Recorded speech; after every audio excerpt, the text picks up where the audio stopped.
Hey guys, I'm Dylan, and I'm 13. For as long as I can remember, I've lived with my mother, and my father was taken away before I even went to school. Everything would change when my dad finally got out of prison.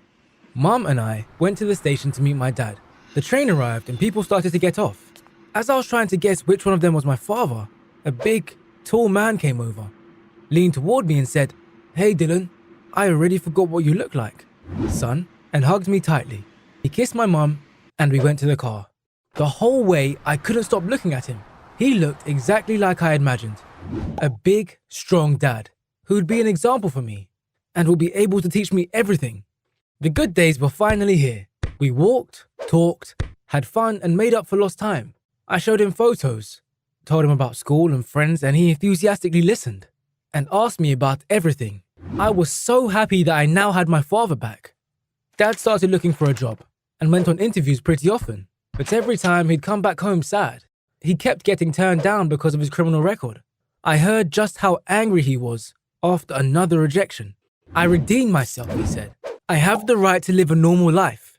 Mum was also upset because she had to earn money for all of us. Soon, my dad gave up on his search, and this upset my mother very much. I'd sometimes overhear them during a fight, but in front of me, they pretended like everything was fine. The situation in the house was getting tense. To cheer me up, my dad often took me to a cafe or to the movies and gave me pocket money. Once I asked him, "Dad, if you're having problems with finding a job, then how can you afford these things?"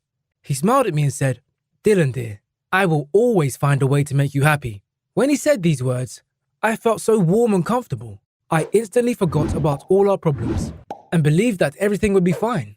But nothing changed, no matter how hard I tried to believe that it would, and my mum and dad continued to argue. One night, I went down to the kitchen to get some water, and I noticed that the light was already on.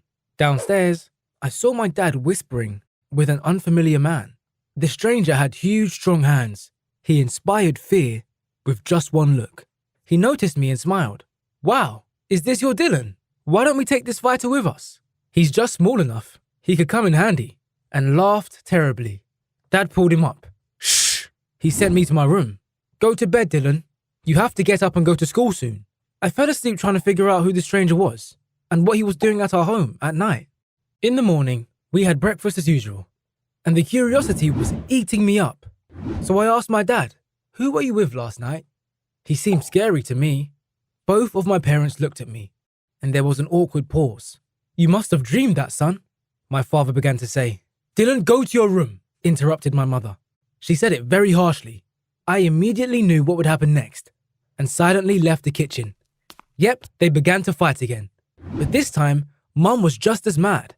She screamed loudly. I even heard her say, "How dare you bring them into our house? Don't involve us in your business." I did not understand what kind of business my father had, or why my mother was so angry. But at that moment, I felt sorry for my father. I even felt guilty for provoking another fight because of my curiosity. I decided to help my father find a job. My friend's dad is involved in the construction business, and I thought he may be able to help us. After school, I went to my friend's home to meet his father.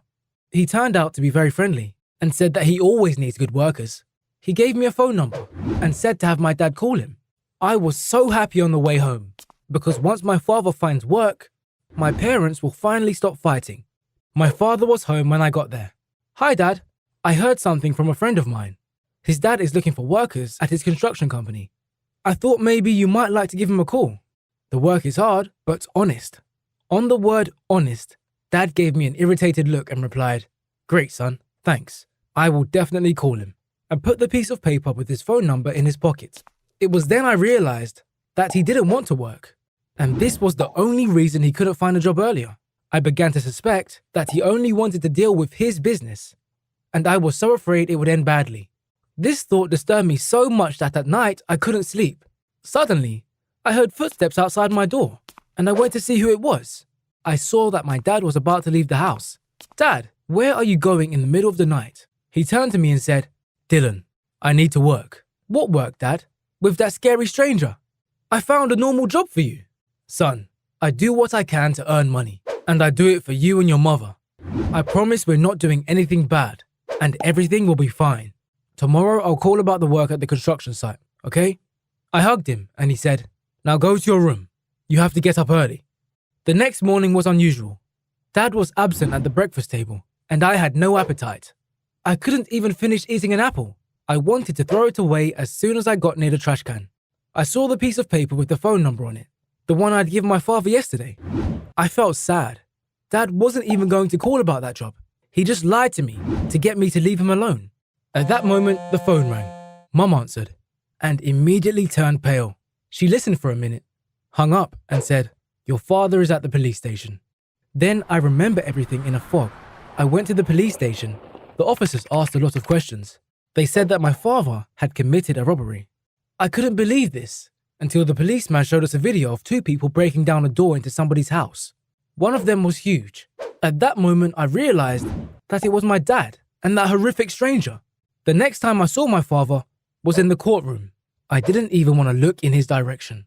And the whole time, I felt like the most wonderful feeling inside of me had been trampled and thrown away.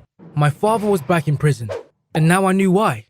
And this time, he deceived not only the law, but also his family. Honestly, even if he manages to redeem himself before the law, I don't know what he'll have to do to regain the trust of his loved ones. Thanks for listening to my story, guys. Should I ever forgive my dad? Have you ever come across something like this? Let me know in the comments below.